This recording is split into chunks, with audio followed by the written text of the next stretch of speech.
Thanks for joining us. I'm Megan Roberts. The assault charge against the president of Nunavut Incorporated is now stayed. The Crown chose to pause the proceedings against Jeremy Tunraluk in an Iqaluit court today.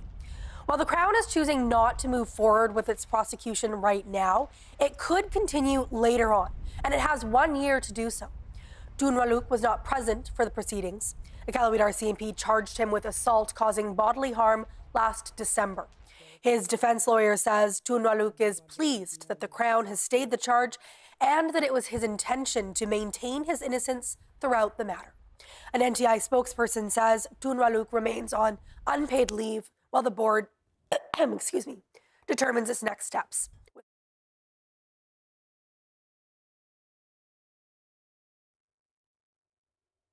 The Yukon's hospital system has been over capacity for a long time. The new government says it has a plan for improvement. Gabrielle Plonka reports. The Yukon Party campaigned on improving the healthcare system. Now the health minister says major upgrades are on the way. Starting in the short term, the former secure medical unit is being converted into 8 new inpatient beds, and the hospital's surgical sterilization equipment is being replaced. $7.2 million was tagged in the fall supplementary budget for those upgrades, but the health minister says that will not be enough to resolve the hospital's capacity issues.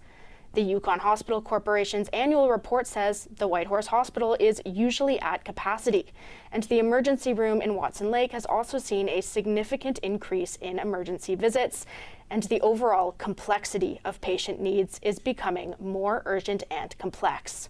The Hospital Corporation says the Whitehorse Hospital specifically is in urgent need of expansion. For example, this morning we started our day with 16 inpatients with no bed in the emergency department. We very often have patients that are being cared for in non-traditional spaces. Sometimes we have to move patients into the surgical daycare unit, inpatients, because there just isn't space to care for them elsewhere, which disrupts the surgical program as well. The health minister says the long-term plan is to add a physical expansion to the hospital that will roughly double surgical space and add 40 new inpatient beds. But that plan is still in its early days and will take multiple years to come to fruition. Gabrielle Plonka, CBC News, Whitehorse. One of North America's largest caribou herds is declining. That's according to the Porcupine Caribou Management Board's latest population estimate released last week. Last summer, biologists conducted aerial surveys of the herd for the first time in 8 years. Despite the decline, the board says it's not raising red flags just yet. From the Indigenous side, we've had our local experts out on the land saying that, there's less cow caribou, they see less calves in the spring. So that's something that we really rely on. On the scientific side, the biologists that fly and study the herd knew that there was mortality in calf survival. There's also more mortality on the cows. The herd is a significant part of Arctic ecosystems and a source of food for local communities. The board's annual harvest meeting is taking place on February 6th, but it says the most recent numbers won't change harvest practices for now. More troops from NATO countries are arriving in Greenland amid the U.S. president's threats to acquire the autonomous Danish island. A plane carrying soldiers from Denmark landed overnight, while a small contingent of French troops arrived Thursday, with others from Germany, the UK, Norway, Sweden, and the Netherlands en route. They're seen as a show of unity among European nations and a signal to Donald Trump that NATO can safeguard Greenland's security without an American takeover. However, White House Press Secretary Caroline Leavitt says she doesn't think their presence will change Donald Trump's goal of taking over Greenland. So what happens if Trump does try to take Greenland with U.S. military force? Chris Brown digs into whether the alliance can withstand one ally attacking another. NATO is likely facing its toughest mission yet, convincing U.S. President Donald Trump to abandon demands to take over Greenland. We need it for national security. We are going to do something on Greenland, whether they like it or not. We need Greenland. Trying to discern what's bluster and what's serious about the president's intentions is now the biggest transatlantic guessing game going. Taking Greenland by force or coercion would mean the U.S. turning on an ally, Denmark, and that could spell the end of NATO. In September, NATO staged Operation Arctic Light in Greenland, meant to demonstrate that NATO can project force into the Arctic right now, and that the United States owning Greenland isn't necessary. And Denmark says starting immediately, it will have a bigger military footprint on Greenland and a more permanent presence going forward. Currently, we are working on the next steps to make sure that indeed we collectively protect what is at stake here. So far, though, Trump has sounded unimpressed. I could put a lot of soldiers there right now if I want, but you need more than that. You need ownership. You really need title, as they say in the real estate business. The world's largest island, Greenland, is semi-autonomous. Its 57,000 residents, mostly Inuit, are part of the Kingdom of Denmark, but its long, often unpleasant colonial history has led many Greenlanders to aspire to independence. Joining the United States was never on the horizon. Last year it was just something joke, something we take it, Greenland is not for sale, it's just a joke. But now we're nervous about what if they come and World War begins again. We have been colonized before and we don't want to be colonized again.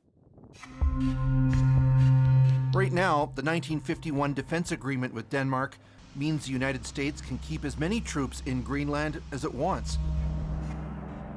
It used to have 10,000, but now it is fewer than 200.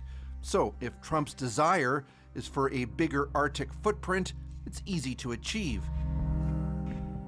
This whole idea, which is why many Europeans believe Trump is really after something else.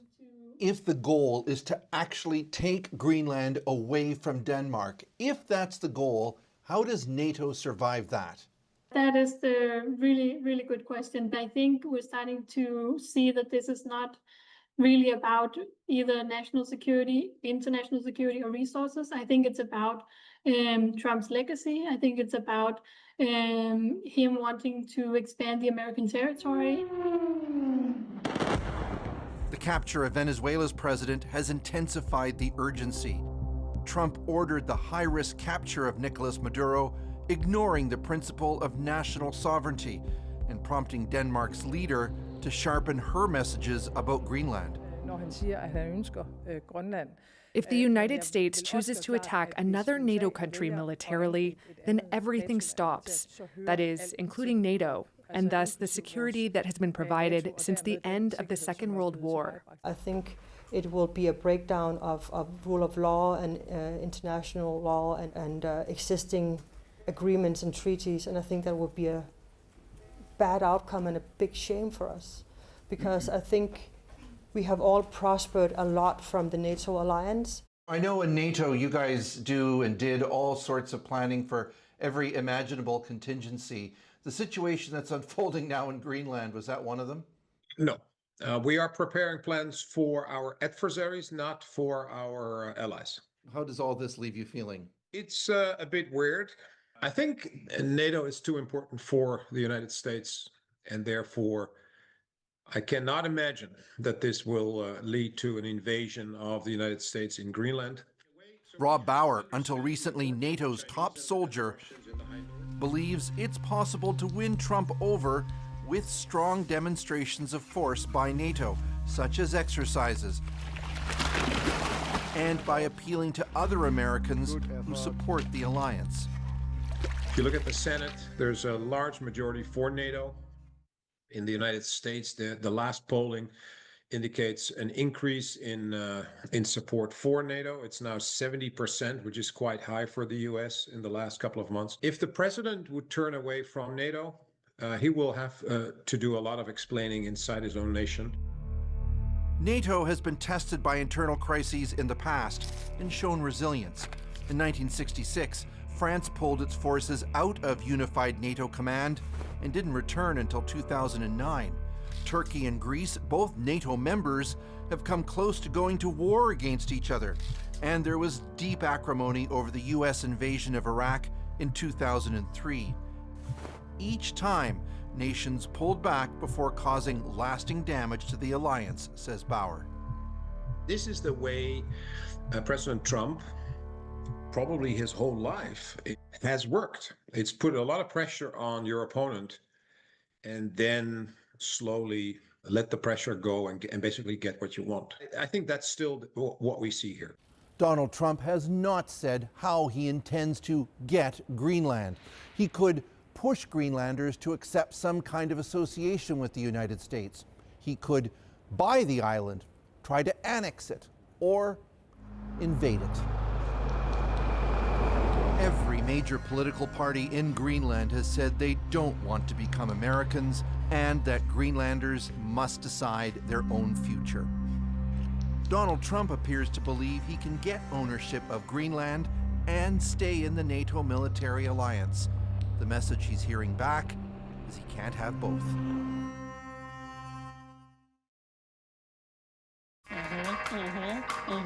I'm Suresh Das. I've spent my career writing about the local favorites that make Canada's food scene truly unique. I've never had Nigerian food like this. If this is where Filipino food is headed, I'm so proud. From vibrant street food to comforting traditional dishes to innovative personal twists on classics, I believe every bite tells a story. Now, I want to share those stories with you.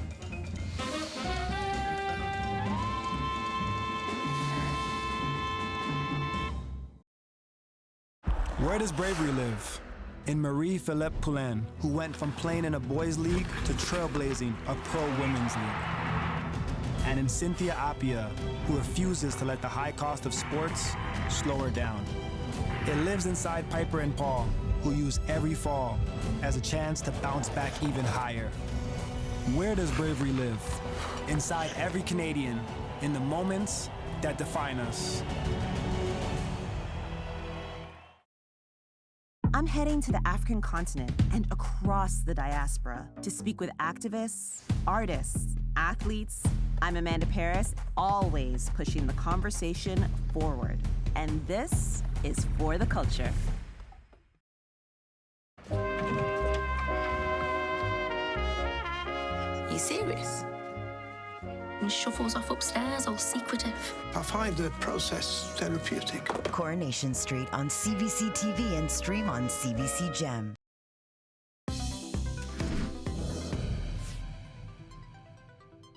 An independent watchdog overseeing Canadian Telecom says customer complaints are on the rise. Julia Wong tells us about the one issue that has Canadian customers fed up the most. We only have so many options in Canada. Michael Ma has a love-hate relationship with his cell phone provider. When it works, I'm satisfied. When it doesn't work, I'm unsatisfied. In terms of how much it costs, I definitely think it could be lower. Telecom grumbling isn't new, but for a third year running, a report from Canada's telecom watchdog shows complaints at a record high. More than 23,000 from August 1st, 2024 to July 31st, 2025, a year-over-year jump of 17%. As in the past, both cell phones and billing dominate concerns. I'm with Virgin, and I do find it pretty expensive. We were with Bell, and then we moved to Public Mobile. Drastically cut our bill, like 25%. As the cost of living rises, household budgets are tightening, and consumers are more sensitive to either price changes or, billing disputes that they may not have otherwise pursued in the past. The Commission urges carriers to communicate more clearly with customers about their services and contracts. Very often the carriers retain the right to increase some of those prices. And so consumers sometimes get a bit of sticker shock where they think they've agreed to one price and only to find that a month, 2, 6 months later, suddenly that price has increased. Solutions won't be immediate. There isn't much competition in Canada. Rogers and Shaw merged 3 years ago. We really need to focus on how do we bring more competitors into the mix without forcing them to duplicate the billion-dollar investments that other companies have made. The organization representing Canadian telecoms tells CBC News the complaints represent less than 0.1% of subscribers. The federal department that oversees the industry says it's promoting competition in the telecom sector and using policy to make services more affordable. Julia Wong, CBC News, Edmonton. Yukoners looking to recycle and save some money are likely familiar with Whitehorse's Ravens Reuse store. It's a great place for old clothes to get a new home and a new life. But as Marty Derby reports, in the recycling world, not all fashion is created equal. The big red bins at Raven Recycling in Whitehorse are emptied as often as twice a day. That's because Yukoners donate roughly 90 tons of textiles every year. The contents are initially sorted to ensure fabrics are clean and dry and to get rid of things that shouldn't be in the bins. So we've had everything from cosmetic products and shampoo bottles, things like that. And that's where we try and let the public know that contaminates all of the stuff, so then we can't actually send it away. Some of the clothes are diverted to Raven's reuse store, but the vast majority are sent to the warehouse to be baled and shipped to Transcontinental Textiles in Surrey, BC. That's where most clothes will find a new life, but some, poorly made with multiple materials, including plastic, cannot be reused. This fast fashion is just meant to promote overconsumption. You need to be on that trend. You need to be, keeping up with the celebrities and whatever. And it just all ends up in the landfill. Those are things that we can't sell even at a thrift store because people know after 2 washes it's gone. The facility in Surrey processes more than 2 million tons of textiles every year. The company says less than 2% of that is diverted to the landfill. Marty Derby, CBC News, Whitehorse. Some Nunavummiut are learning how to join the cruise ship industry. They're taking part in Nalunaisigit. It's a Nunavut government initiative which aims to remove barriers for Inuit getting into the industry. The CBC's Caitlin Johannes has more. Jason Edmonds has been looking for ways to get more Inuit into the cruise ship industry. That led him to start Nalunaisigit, a Nunavut government initiative providing training and placement opportunities for Inuit in the business. Generally on a team of about 20, you'll have 2 Inuit on board. About half a dozen Nunavummiut are taking part in the 2-week course in Cambridge Bay right now. As an expedition leader from Nunatsiavut, Edmonds has been all around the world. His mission? To empower Inuit to reclaim how stories are told in their waters. I started to gain more and more experience, have a little bit more control of how those stories are told. Inuit teaching others about Inuit culture is something Gina Kayopik is passionate about as well. There should at least be an Inuk that's on the ship that knows our land. But there are also fun things about the industry to look forward to. He says he dreams about the travel he'll get to do. I'm hoping to go other places out of Canada. And to be able to benefit from the tourism happening in these waters. Caitlin Johannes, CBC News, Cambridge Bay. Speaking of tourism, a familiar hotel in Iqaluit got a fresh new look. The Frobisher Inn has just completed major room renovations. Nunastar Properties invested in a multi-million-dollar renovation at the Frobisher Inn.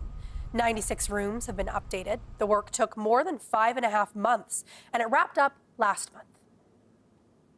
The goal was to make every guest feel comfortable in a space that's modern, relaxing, and inviting.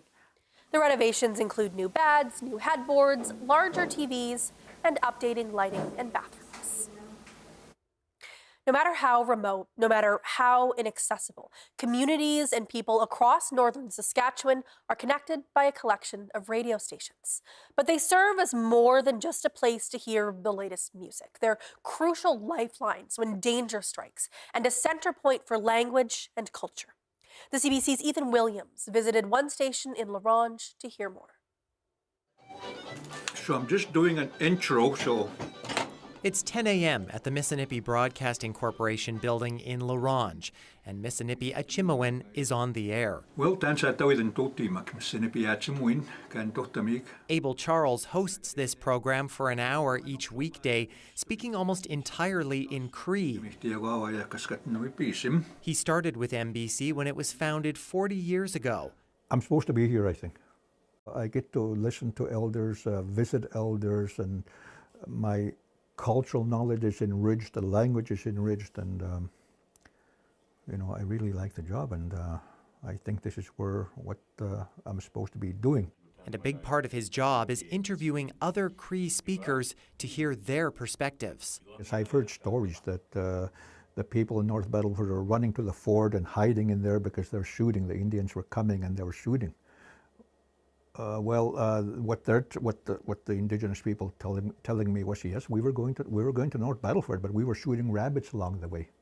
It's not that we're going there to threaten anybody. So there's that perspective, This is the logo, and I love the logo. Former NBC and CBC radio broadcaster Tom Roberts says radio and the Cree language in particular go hand in hand.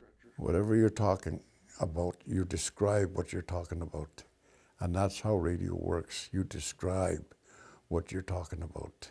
And to do a simultaneous translation, it wouldn't work. It would get all mixed up and you wouldn't understand what you describe what you're telling. And it makes it much more personal. He says radio is deeply ingrained in the culture of the North, getting its start with people on the trap line communicating vital information over walkie-talkies. Radio is a lifeline to the land, to the people. Especially when it's a life and death situation. Buildings in and around La Ronge burned during wildfires this past spring. MBC stayed on the air, providing an outlet for local officials like Tammy Cook-Searson to warn people in ways they could understand. Many of our members are first language Cree, first language Dene. And when you give a message out there that's in Cree, then our community members are able to understand it. Or if you put a message out there that's in Dene, then community members that first language is Dene, then they're able to understand it. The Wolf Lake Fire. Over in Isle La Crosse, Robert Morasti tells his listeners on CILX-FM about a nearby fire. He lives and works in the community. He says he knows what's going on there and who his audience is. I speak Michip and I can speak Cree. Very little English is done here. It's all in both languages. And the elders love it because they can understand us. They can understand what we're talking about. And plus, they become a little bit more learned in what's going on out there. Northern radio is like a family of close connections, so when he needs a little help with a sports report, he knows exactly who he can rely on. So what I do is I call the community radio station in Beauval, and I talk to Siboy, who is also a very good language speaker, but he's well informed about sports, so I give him a call. Then I call Pachinak, the other radio announcer there, and he's also pretty informed, up to date in sports. So these guys are actually helping me out in the sports area. It's those connections that keep these small but mighty stations on the air, connecting listeners one broadcast at a time. Ethan Williams, CBC News, La Ronge.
And that is Northbeat for tonight. For news anytime, go to cbc.ca/north. Thank you for watching. We leave you tonight with some drum dancing in Cambridge Bay. Residents gather at the Luke Novolagak Community Hall every Tuesday to rehearse. Some of the regulars say their music has taken them all over the territory and Canada, including a performance for the late Pope Francis in Iqaluit in 2022. I'm Megan Roberts. Have a good night.